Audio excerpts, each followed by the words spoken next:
On a été invité ce matin puisqu'on déploie en fait un smart grid dans le sud de la France, sur un petit village qui s'appelle Vieux.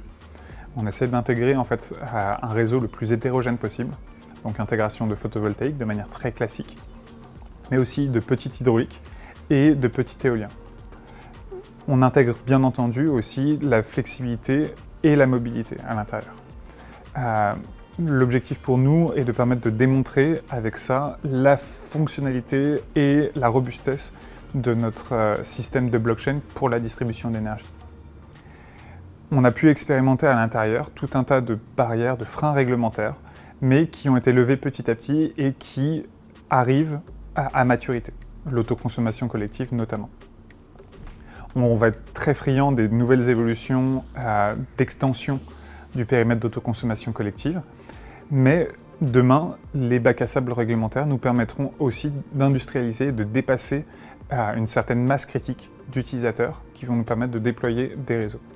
Ce qui est important de voir en fait dans ce qu'on fait, c'est qu'on n'est pas là à s'opposer directement ou de devenir fournisseur d'énergie, distributeur ou transporteur.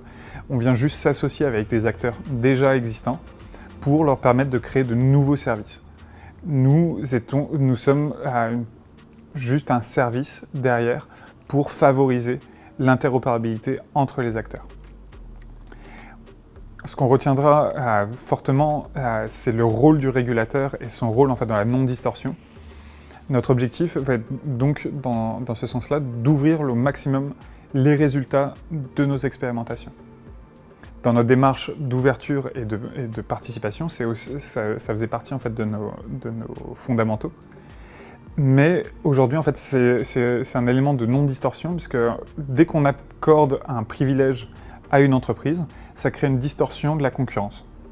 Cet avantage pourrait favoriser derrière du financement, pourrait favoriser la mise en place d'autres expérimentations et pourrait entraîner en fait, des choix technologiques qui ne seraient pas forcément optimaux sur le long terme.